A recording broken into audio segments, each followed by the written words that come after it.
तदुपरि काचित्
हमने पहले भी बताया था, प्रथम सीढ़ी को पार किए बिना दूसरी सीढ़ी पर कदम नहीं रखा जा सकता। और रखने की भी कोशिश करेंगे तो क्या होगा? गिर जाओगे। क्या होगा? गिर जाओगे। क्यों? सम्यक दर्शन हुआ नहीं। सम्यक ज्ञान और चारित्र की आराधना करोगे तो ज्ञान और चारित्र सम्यक संध्या को जब तक प्राप्त नहीं होंगे, वो नियम से क्या करेंगे? गिराएंगे। सीढ़ी चढ़े ही नहीं है, मतलब क्या? सीढ़ी अभी चढ़े ही नहीं है, यही समझिए। और यदि धारण भी कर लिए तो नियम से वे संसार के ही कारण है। तो कह रहे हैं आचार्य भगवान कि मोक्ष यदि आप जाना चाहते हैं तो क्या कीजिए? सबसे पहले सम्यक दर्शन रूपी सीढ़ी को तो चढ़ना ही आपके लिए पड़ेगा। आगे कह रहे हैं कि वह कह रहे हैं कि हे भव्य जीवो, उसे अच्छे अभिप्राय से धारण करो। क्या बोल रहे हैं? करो। व्याकरण में बहुत सारे लकार होते हैं, एक लट लकार होती है, आज्ञा करो। व्याकरण में आचार्य श्री बताते हैं दो प्रकार से शिक्षा दी जाती है, एक उपदेशात्मक होती है, एक आदेशात्मक। उपदेशात्मक जो शिक्षाएं दी जाती है आचार्य श्री बताते हैं तो मित्रवत होती। क्या होती है? जैसे कोई मित्र होता है, कहते ऐसा कर लीजिए, विधि विधि से कहा जाता है, ऐसा कर लीजिए, ऐसा करना चाहिए। और एक होता है ऐसा करो। एक कहा गया मित्रवत, मित्र के लिए तो मित्र के समान दिया जाता है। दूसरी कहा गया शत्रुवत, आगे कैसी होती है? शत्रुवत। ऐसा करना है, करने ही है। व्याकरण में ऐसे सिखाया गया कि जो उपदेश है वो मित्रवत और आगे शत्रुवत, कि उसको टालेंगे। शत्रु यदि प्रहार कर रहे तो फिर क्या? युद्ध करना ही होगा। ऐसी कहा गया। आज्ञा दे रहे हैं आप भगवान, क्या कह रहे हैं? उपदेश नहीं जा। अभी तक तो उपदेश दे रहे थे कि हे भव्य जीवो, सम्यक दर्शन को धारण करना चाहिए, लेकिन हम देख लिया है कि मोह प्रबल है, तो क्या कहा गया? अब ऐसा करो। यानी कि प्रमाता जो जिनेन्द्र भगवान का जो गुण है वो यथार्थ या सटीक बैठता है कि भगवान ने एक सच्ची माँ की तरह हमारे लिए क्या पहले उपदेश दिया, फिर आज्ञा दे रहे हैं क्या करो? जीवन में कुछ धारण करो या ना करो, लेकिन क्या धारण करो? सम्यक दर्शन को जरूर धारण करो। उसी बात का समर्थन आचार्य श्री पर्वनंदी महाराज, आचार्य पर्वनंदी पंचविंशति का ग्रंथ के माध्यम से कह रहे हैं। गाथा श्लोक है पहले अध्याय का 77वां। जीयति सुख निधानम मोक्ष लक्ष्य बीजम सकल मल विमुक्तम दर्शनम तद विनाशा मतिरपि कुमतिर् नो दुश्चरितम चरितम भवति मनुजन्म प्राप्तमेव। कह रहे हैं जीयति सुख निधानम, वह सम्यक दर्शन जयवंत हो। क्या हो? भगवान की वाणी तो जयवंत हो ही, उसके साथ क्या करें? भगवान की वाणी में जो निश्चित हुआ सम्यक दर्शन का उपदेश है वो भी क्या हो? जयवंत हो। क्यों जयवंत हो? तो कह रहे हैं सुख निधानम। किसका निधान है? सुख का। किसका? सुख का। सभी सुख चाहते हैं ना? सब सुख चाहते हैं, लेकिन वह बड़ा आश्चर्य है, सुख सब चाहते हैं लेकिन भगवान से प्रार्थना सुख की करते हो क्या? इंद्रिय सुख। इंद्रिय सुख बड़ा आश्चर्य है, सभी लोग सुख चाहते हैं। जो कोई भी ग्रंथ पढ़ के देख लो, सब में यही उपदेश दिया है, सुख की प्राप्ति का ही है। हम भगवान से यही चाहते हैं कि हे प्रभु हमें सुख मिले, लेकिन भगवान के पास जाते हैं तो सुख मांग पाते हैं? सुख को जाने ही नहीं, सुख को जाने ही नहीं। ये सही है। सुख क्या है उसको अपन ने जाने नहीं है। जो जाना है उसमें सुख नहीं है, और जो सुख है उसको अपन ने जाना ही नहीं है। कहा जाता है मांगने वाला कहाँ खड़ा होता है? नीचे खड़ा होता है। और मांगने वाले को क्या बोलते हैं? भिखारी। भिखारी बोलते हैं। क्या बोलते हैं? भिखारी बोलते हैं। और अपने यहाँ पे कहा गया जिनेन्द्र भगवान का भक्त क्या भिखारी हो सकता है? याद रखना, जिनेन्द्र भगवान यदि भगवान है तो उनका सेवक हो सकता है, भक्त हो सकता है, लेकिन वो भिखारी नहीं हो सकता। क्या हो सकता है? भिखारी नहीं हो सकता। दुनिया में आचार्य श्री बताते हैं दो प्रकार के भिखारी होते हैं, एक बहुत बड़े होते हैं, एक बहुत छोटे होते हैं। कैसे होते हैं? बड़े होते हैं और छोटे होते हैं। आप लोग सभी समझते हैं भिखारी कौन होते हैं? बोले मंदिर के बाहर बैठते हैं, क्या करते हैं वो लोग? भीख मांगे, कपड़ा बिछा लेते हैं, 2-4 रुपए डाल लेते हैं। क्या डाल लेते हैं? घर से लेके आते हैं, खाली हाथ घर से नहीं आया जाता, उन्होंने भी सीख रखा है। तो कुछ लेके आते हैं और लेके आने के बाद फिर क्या मांगते हैं? वो मांगते हैं, वो बड़े हैं, है ना? पर यही समझते हैं खानदानी केस है, बहुत बड़ा भिखारी है। लेकिन याद रखना उससे बड़े भिखारी तो वे होते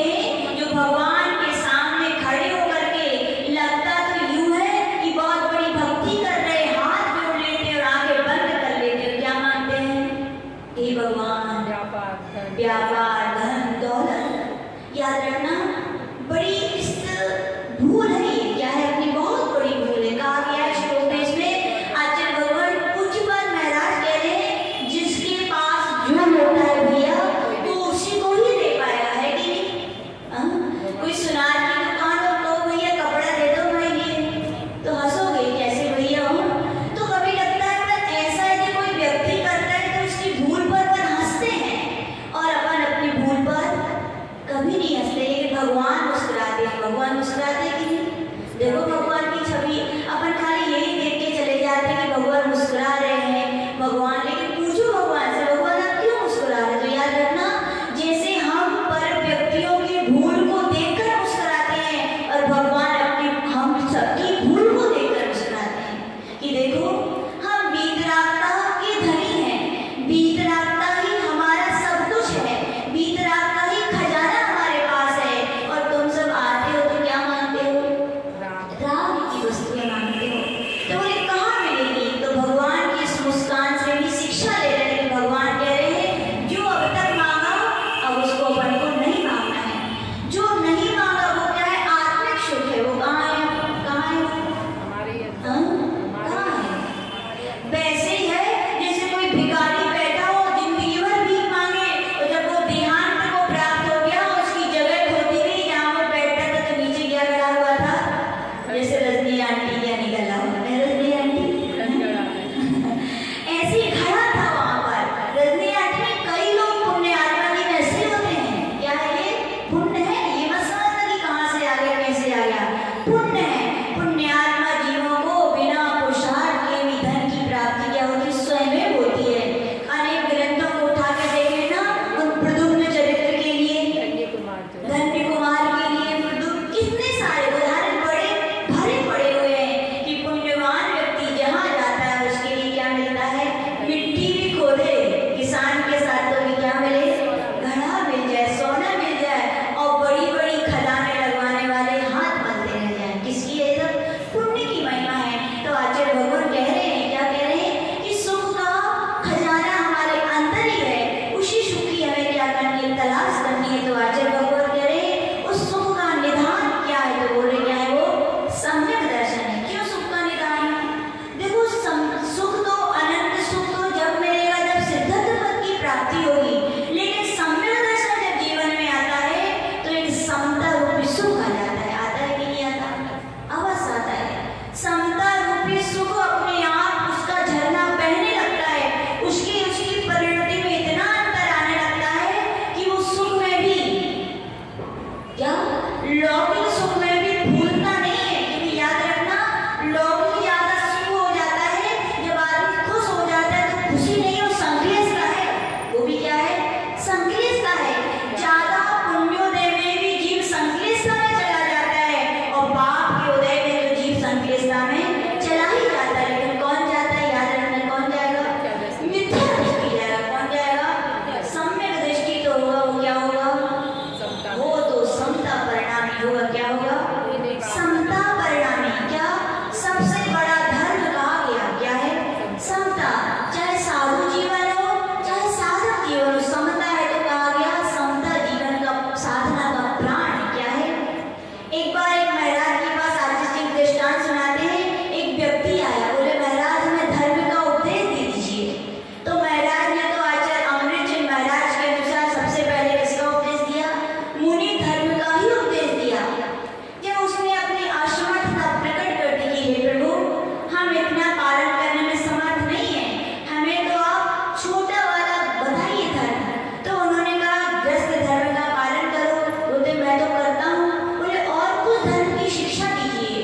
तो महाराज ने सोचा कि ऐसे यदि शिक्षा देंगे तो समझ में आने वाली नहीं है। आचार्य जी बोलते हैं कुछ शिक्षाएं थ्योरी में होती है, कुछ क्या होती है? प्रैक्टिकल। और प्रैक्टिकल में जो शिक्षाएं दी जाती हैं वे चित्त पट पर जीवंत हो जाती है। क्या हो जाती है? उनके लिए फिर भूला नहीं जाता।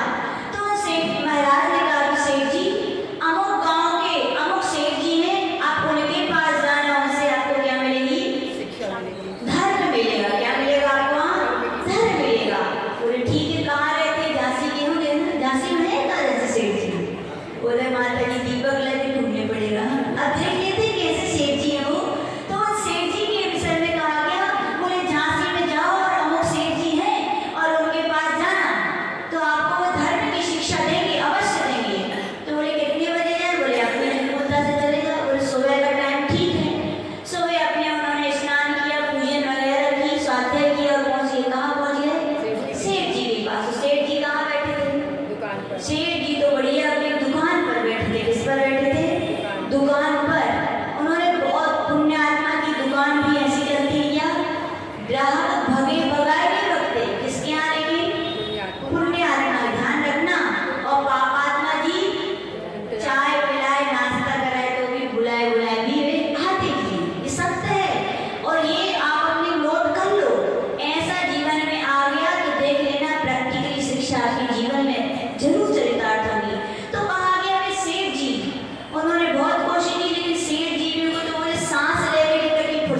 रस्सी कुएं में डालो पानी तो पानी एक बार में आता नहीं है, क्या हो बार बार एक बार और जाओ। बोले ठीक। दूसरे दिन गए और दूसरे दिन पे बैठे हुए थे, बहुत टाइम देखा कि सेठ जी से चर्चा हो जाए लेकिन कोई चर्चा नहीं हुई। इतने में क्या हुआ, एक नौकर दौड़ा दौड़ा आया। क्या हुआ, एक नौकर दौड़ा दौड़ा आया और सेठ जी से बोला, सेठ जी आपकी जो मिल थी बहुत बड़ी, उसमें क्या हो गई, आग लग गई। बोले क्या लग गई, आग लग गई सेठ जी। तो सेठ जी ने क्या कहा, झांसी के सेठ जी होते, झांसी के थे वैसे, लेकिन जिनकी हम बात कर रहे वे नहीं थे, दूसरे थे। यदि होते तो क्या कहते, अटैक आ जाता उनकी लाए, ओ ऐसे ही वो ऐसे ही बोले। लेकिन पता है उन सेठ जी के चेहरे पर कोई बात नहीं, क्या बोले, ठीक है कोई बात नहीं जाओ। दूसरी बार फिर समाचार है आपके यहाँ छापा पड़ गया, ऐसे कितने सारे उनके समाचार आए, लेकिन वो क्या बोले, ठीक है। वो बोल रहे ठीक है, लेकिन सुनने वाले जो सेठ जी थे उनको तो ऐसे लग रहा था उन्हीं को सब कुछ चलेगा। हो गया क्या, उनको लग रहा था मेरे सब कुछ चला गया, इनके पास कुछ भी नहीं आया। और बस उनके लिए फिर भी उन्होंने सोचा कि अब इनसे कुछ पूछे, लेकिन उनको तो फुर्सत थी नहीं। कुछ देर बाद फिर फोन आया। क्या फोन आया कि सेठ जी आपकी जो मिल में आग लग गई थी वो चर्चा झूठी थी। बोले क्या थी, वो चर्चा झूठी थी, आग में कुछ नहीं लगी। अपन क्या होता है ऐसे लोग, देख भगवान जान में जाना भी है। तो सेठ जी क्या बोले, कोई बात नहीं। क्या बोले, कोई बात नहीं। ये कौन बोल रहा है बताओ, सेठ जी बोल रहे हैं क्या। याद रखना उनके अंदर जो सम्यक दर्शन बैठा हुआ है, उनके अंदर जिन्हें भगवान के द्वारा जो कर्म सिद्धांत की शिक्षा बैठी हुई है, वो ही बोल रही है। कौन बोल रही है, सम्यक दर्शन की परिणति बोल रही है। कौन बोल रही है, सम्यक दर्शन की परिणतिवान व्यक्ति ऐसे ही होता है, उसके ऊपर जीवन में कुछ भी कैसे भी उतार चढ़ाव आ जाए, लेकिन वो समझता है भाग्य में जितना है उससे ज्यादा कोई दे नहीं सकता, और भाग्य में है तो कोई उसको छीन नहीं सकता। ये सम्यक दर्शन की निर्मल परिणति का क्या होता है, प्रभाव होता है, और यही तो सुख है। क्या है बताओ आप लोग, क्या समझते सुख की परिभाषा, बोलते वाह गर्मी थी पंखा चल गया, आनंद सुख मिल गया, सुख मिला क्या, और वही पंखा ठंडी में चला दे तो क्या बोलते, सुख मिला क्या। वही रसगुल्ले जो आपको अच्छे लगते हैं ज्यादा मात्रा में खिला दीजिए आगे से, तो क्या होता है, पेट खराब हो जाता है। इंद्रिय विषय जितने भी हैं जिनको आप सुख मान रहे हो, वास्तविकता में सुख नहीं है, और सुख के साधन भी नहीं है, सुख के साधन मान बैठे हो। वास्तविकता वो क्या है, सुखाभास है। क्या है, सुख का तो क्या है, निरापत्ता का नाम क्या है, सुख है। कभी अनुभव किया आप लोगों ने, करना चाहिए इसका अनुभव। किसका, जो सुख है वो हमारी आत्मा के अंदर ही है, और उसका अनुभव हमें ही करना पड़ेगा, और हम ही करेंगे। और जो इस श्रद्धांत को लाएगा कि हमारे अंदर सुख है, मैं उसका अनुभव कर सकता हूँ, वो ही अनंत सुख को प्राप्त हो पाएगा। कैसे, पूछ लो माता जी कैसे करें हम निरापत्ता का अनुभव। कभी कभी महिलाएं हैं, सुबह से थकी हारी, जब काम निवृत्त हो जाता है ना, बच्चे अपने स्कूल चले जाते, श्रीमान की दुकान चले जाते, कुछ देर को क्या आप बैठ जाते हो। कैसे बैठ जाते हो, शांति से, शांति, जिसको क्या बोलते हैं आप लोग, शांति।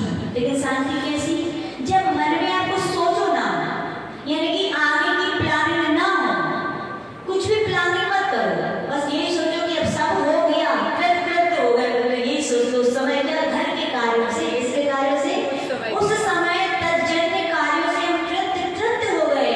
और उस समय देखो आप जो स्पर्शन इंद्रिय के जो विषय है उनको भोगने में आप सुख मानते थे, वहाँ एक भी वैसा भोग ना हो,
पत्थर से पत्थर रगड़ता है।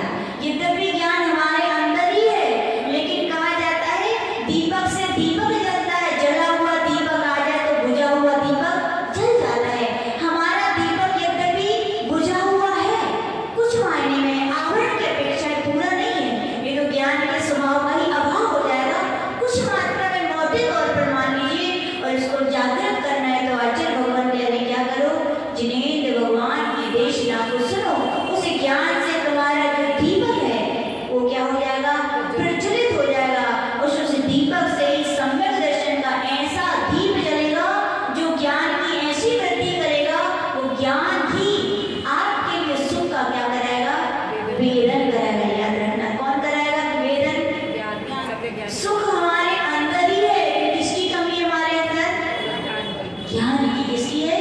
ज्ञान की। तो विश्वास कर आज गांठ बांध देना अपने। कोई पूछे आत्मा में सुख है कि नहीं है, क्या कहो? हाँ है कि नहीं है? विकास भैया सुख है, कहाँ है? दुकान में तो हाँ, सिद्धालय में नहीं है। ध्यान रखियो, सिद्धालय में सुनिए, सिद्धालय में जो अनंत आत्माएं विराजे उनकी आत्मा के एक एक प्रदेश में सुख है। हमारी भी आत्मा के एक एक प्रदेश में सुख है, लेकिन जो कि ज्ञान पर इतना आवरण पड़ा हुआ है, इसलिए हम सुख का एहसास नहीं कर पा रहे हैं। लेकिन जैसे जैसे ज्ञान क्या होता है, आवरण हटता है, ज्ञान का विकसित होता है, श्रद्धा निर्मल होती है, तो सम्यक दृष्टि सुख का वेदन भी करने लगता है। क्या है? श्रद्धा में आ जाता है कि जब इतने में सुख है, इतनी देर के लिए पंचेंद्रियों को, विषयों को हम छोड़ते हैं तो सुख का आभास होता है। सुख की थोड़ी बहुत मात्रा, जैसे भगवान ने निराकुलता का स्वभाव कहा है, वैसे ही हमें निराकुलता का एहसास होता है। तो नियम से जब पूरा ज्ञानावरणी कर्म का आवरण हटेगा, तो नियम से वो छाया ज्ञान हमारे लिए उस अनंत सुख का भी क्या कराएगा, वेदन कराएगा। तो कह रहे हैं सम्यक दर्शन क्या सुख का निदान है। बात सही है कि नहीं? भगवान ने जो कहा इतना कहना सीख जाओ। क्या है? सत्यम युक्तम ठीक। ये भी हम लोग की, जब हम लोग को मूलाचार जब दीक्षा होती है तो 10 समाचार विधियां सिखाई जाती हैं हम लोगों को। कितनी? 10 समाचार। उन 10 समाचार विधियों में जब हम लोग की दीक्षा होने वाली थी सागर में, तो आचार्य हम लोग को यही सिखाया था, और आचार्य बताया थे इन पे अपने आप को चिंतन करना है। तो उस समय हम लोग का दीक्षा होती है तो नया उत्साह रहता है, अपनी खुशी रहती है। जैसे आप लोग के लिए कोई बम्पर खुलने वाला हो, ऐसी हम लोग को बड़ी खुशी होती है जैसे दीक्षा होने वाली हो। तो आचार्य जो सिखाते थे वो बड़ी खुशी से सीखते थे, और चिंतन की धारा भी बड़ी विशेष बहती थी। वास्तविकता में कभी लगता है उस समय कितने परिणामों की निर्मलता रहती है। तो आचार्य ने हम लोग के लिए कहा था 10 समाचार विधि अपना अपना चिंतन बनाओ। तो हम लोग कभी उस 10 समाचार विधियों को 10 धर्म पे घटित कर देते थे, कभी उनको 16 कारण भावनाओं में, यानी कि 10 समाचार विधि यदि जीवन में आ गई तो कहा गया कि तीर्थंकर प्रकृति का बंध भी करा सकते हैं। क्यों करा सकते हैं? उसमें एक समाचार विधि में कहा तथाकार। क्या कहा गया? तथाकार नाम की एक समाचार विधि है, यानी उसमें जैसा भगवान ने कहा है उसको स्वीकार करना। सत्यम, यह सत्य है। युक्तम, यह युक्त है। यदि यथा तथ्य, ये सही जैसा है वैसा ही कहा गया है। ऐसा श्रद्धान बनने वाले तो सम्यक दृष्टि है। बोलो, 10 समाचार विधि का पालन करने वाला और शुद्ध सम्यक दृष्टि की तो दर्शन विशुद्धि भावना ही तो मुख्य है। आज इसलिए बड़े खुश हुए थे, बोले जी बढ़िया पॉइंट पड़ा है। क्या है ये? तथाकार एक गुण से दर्शन विशुद्धि भावना से तीर्थंकर भी जीव बन सकता है। जब वो बन सकता है तो अपन नहीं बन सकते। इसलिए याद रखना, भावना ये मत रखना कि तीर्थंकर बनना है। भावना ये रखना भगवान ने जो कहा है वो क्या है? सत्य है। इतना रखोगे तो भैया तीर्थंकर भी तो कर्म की प्रकृति है, कोई बड़ी चीज नहीं है। कोई बड़ी चीज नहीं है। यदि ये गुण आ गया तो वो भी आपके पास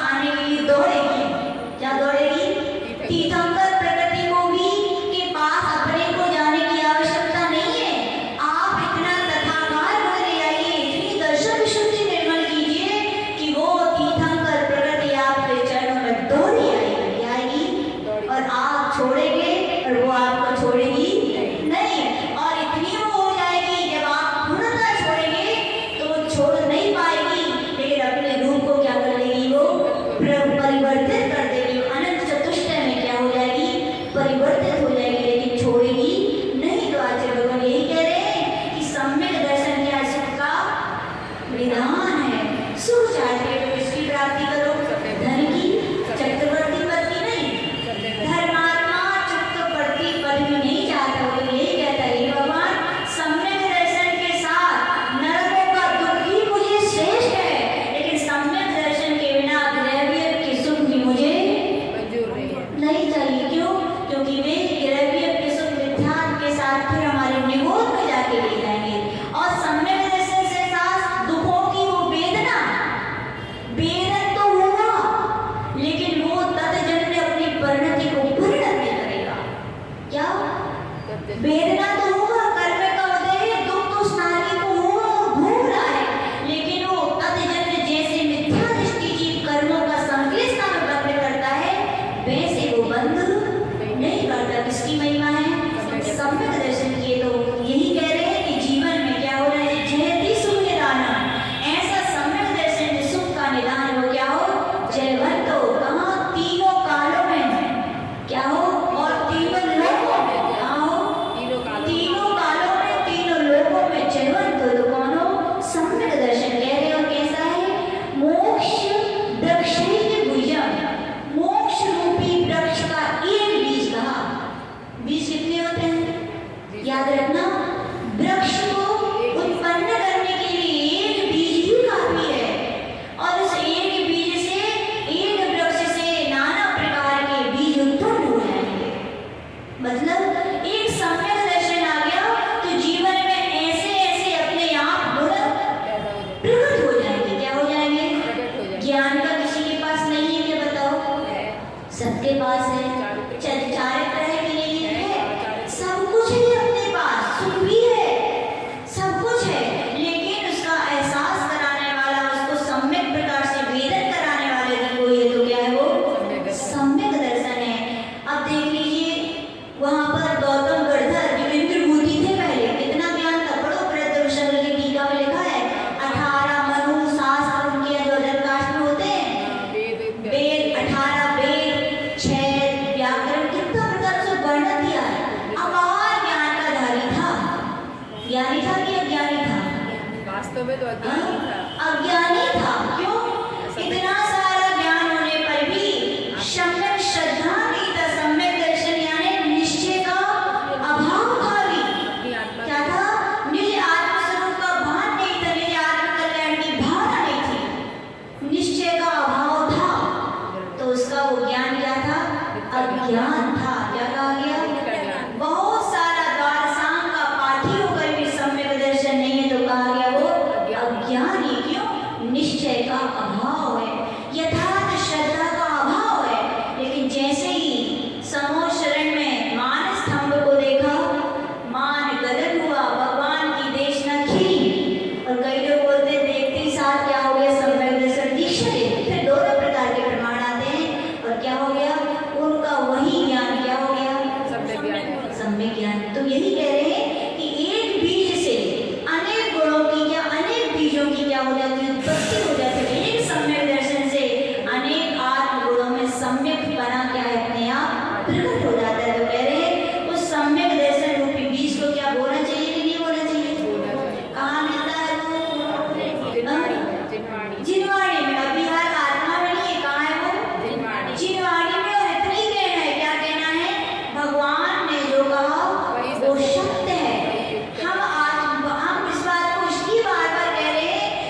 याद रखना, नेगेटिव जब तक बातें नहीं कहोगे तब तक पॉजिटिव बातों की शुद्धि नहीं होगी।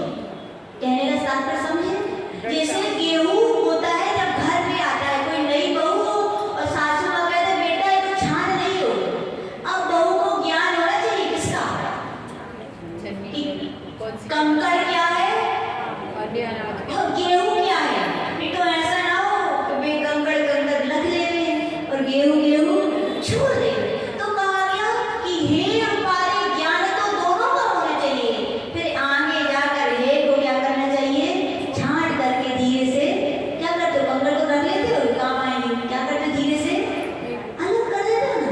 ऐसे कहा गया कि हे वस्तु को भी जानना बहुत जरूरी है। भगवान से बार बार प्रार्थना करो, पूजा के बाद ये प्रार्थना जरूर किया करो, हे भगवान बहुत पूजा की हम कर रहे हैं, लेकिन जैसे आपने कही आपको तो माना लेकिन आपकी नहीं मानी। क्या है, आपको तो माना इसलिए आपने खूब पूजा की। हमें लगता है पूजा की द्रव्य जैसे आज कुंद देव कहते हैं ना, इतनी बार इच्छी धारण की भी सुमेरु पर्वत बन जाए, तो ऐसा भी मन लगा सकते इतने बार भगवान आपकी पूजा की सुमेरु पर्वत के बराबर चावल में ढेर बन गए होंगे, इसमें कोई शक नहीं है।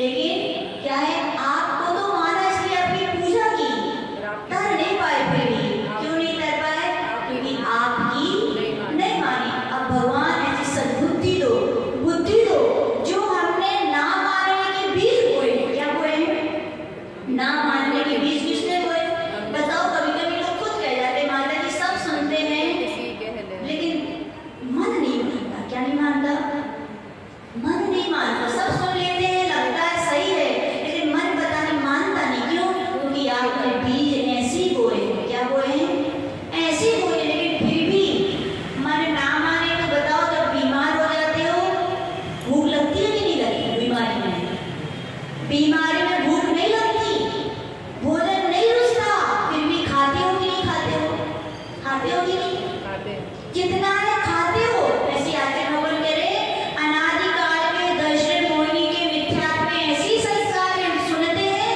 तो भी हमारे मन नहीं लगता, मन सुन नहीं बात मानते। लेकिन फिर भी इसका मतलब ये नहीं है कि सुनो ही नहीं। कई लोग बोलते हैं माता जी हमें ऐसे नहीं याद, पता नहीं हमने सुनी और हमने और बंद हो, हमें अश्रद्धा कर रही हो कि भूल मत रहो। वैसे ही पैसे अश्रद्धा की डुबकी लगा रहे हो, मिथ्यात्व में तुम बैठे। अब ये पार लगाने वाली जो जिनवाणी है तो तुम उसको ही नहीं सुनोगे, तो याद रखना उसको और पार लगाने वाला तुम्हें दुनिया में मिलने वाला नहीं है। तो जैसे बीमार हो जाने पर भोजन रुचता नहीं है, फिर भी अपन क्या करते हैं, खाते हैं। वैसे श्रद्धा रखना, भले ही हमें अभी समझ में आए या ना आए, भले ही हमें अभी अच्छी लगे या ना लगे, लेकिन जिसकी वाणी है, जिन्हें भगवान की वाणी है। और किस किसने जीवन में उतारा है, महान महान चार ज्ञान के धारी गणधर भगवंतों ने, आचार्य कुंद धर्षे जैसे भगवंतों ने जिसको जीवन में अवधारण किया है। हम भले ही ना कैसे हुआ मन बोले, लेकिन अब क्या मानेंगे, जिन वाणी को ही मानेंगे। ऐसी बार बार भावनाएं करने वाला ही व्यक्ति, याद रखना ये बीज बोना है। क्या है ये भावनाएं, क्या है, याद रखना। अभी भले समय दर्शन ना हो सकता है, लेकिन ये भावनाएं बार बार भाते रहे कि भगवान ने जो कहा है वो शुद्ध कहा है, आत्मा ही मेरी है, बाकी सब पदार्थ तुम कितना भी जगह कर रख लें, सब छूटे थे, छूटे हैं और छूटे ही रहेंगे। रहने वाली तो क्या है, अपनी निज आत्मा है। ऐसा ये बीज जो होता है, नियम से ध्यान रखना। आचार्य भगवान कह रहे हैं वो मोक्ष का क्या है, ये भावनाएं बीज है। क्या है ये भावनाएं, लोग बोलते फालतू के हवा महल बनावे से क्या होते, याद रखना संसार की भावनाएं हवा महल कहला सकती हैं, लेकिन ये मोक्ष मार्ग की भावनाएं हवा महल नहीं है। ये तो क्या है, बीज है। क्या है, ये बीज है, तुम्हारे लिए एक दिन मोक्ष तक क्या है ले जाएंगी। आगे कह रहे हैं सकल मल विमुक्तम, और वो क्या, कैसा समय दर्शन होना चाहिए, लेकिन फिर कह रहे हैं कैसा समय दर्शन, सकल मल विमुक्तम।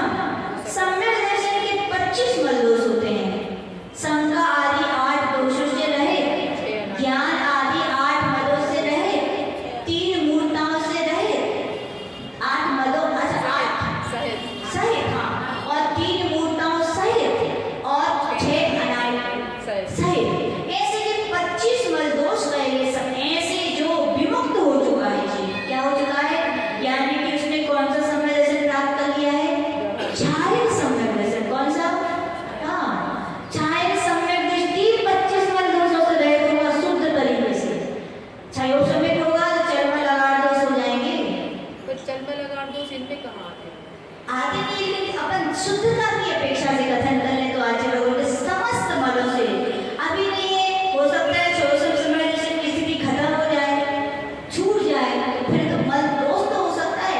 शुद्ध के समस्त सकल मल विमुक्तम, समस्त मलों से जो विमुक्त है क्या है, ऐसा छाया समय दर्शन जिसके बिना क्या नहीं है, तो बोल रहे हैं मति रपी कुमति दुष्चरित चरित्रम, कह रहे हैं जिस सम्यक दर्शन के बिना ज्ञान भी क्या है, कुज्ञान है, चारित्र भी कुचारित्र है, ऐसी संज्ञा को प्राप्त हो रहे हैं। फिर उपदेश कह रहे हैं भवती मनुज जन्म प्राप्त मां प्राप्त मेव, मनुष्य धर्म को प्राप्त कर लिया है और क्या नहीं प्राप्त किया, सम्यक दर्शन नहीं प्राप्त किया। तो आचार्य भगवान कह रहे प्राप्त किया ना प्राप्त किया क्या है आपका, मतलब कोई बहुत बड़ा व्यापारी और रत्नदीप में पहुंच जाए और फिर भी खाली हाथ आ जाए तो क्या करेगा, तुम और जाओ ना जाओ भैया बेकार है, बराबर है, तुम गए ना कुछ लेके नहीं यहाँ पे तो किस काम का। तो आचार्य भगवान कह रहे हैं कि मनुष्य पर है दुर्लभता से प्राप्त हुई कि नहीं हुई, सबको विश्वास है कि नहीं है। कई लोग सोचते हैं यार फिर मिल जाएगी, ओहो ऐसी भूल में मत रही हो। हाँ या ऐसा सोचते हैं कि मनुष्य मर के मनुष्य ही बनते हैं। इस भूल में भी नहीं रहना कि मनुष्य बन गए मनुष्य फिर बन जाएंगे ना, मनुष्य बन के भी मनुष्य बहुत कम ही जीव बनते हैं, देव बनते हैं, बहुत कम जीव बनते हैं मनुष्य से मनुष्य, और मनुष्य पर्याय तुरंत ही प्राप्त हो जाए ये भी बहुत मुश्किल है। ज्यादातर जीव त्रियंच देव और नार ही बनता है मनुष्य पर्याय, यद्यपि है चारों जगह के स्टेशन, लेकिन कहा गया मनुष्य पर्याय बहुत दुर्लभ है। पढ़ लो कुलकोटि, पढ़ लो सब कुछ, मनुष्य पर्याय में सबसे संख्या में वो भी जैन कुल जैन धर्म सब दुर्लभता भी दुर्लभ लगा लो। आज यहाँ बैठे जीवाणी सुन देवी क्या बड़े दुर्लभ क्षण है। तो आचार्य भगवान कह रहे हैं मनुष्य पर्याय बहुत दुर्लभ मान लो, क्या मान लो, बहुत दुर्लभ। जैसे कौड़ू का हीरा एक ही खदान में मिलो है, एक ही खदान में मिलता है, वैसे मान लो सम्यक दर्शन रूपी कौड़ू का हीरा भी कहाँ मिलेगा, जिनवाणी में, मनुष्य पर्याय कहाँ मिलेगा, मनुष्य पर्याय में, और सभी के लिए मिलेगा क्या।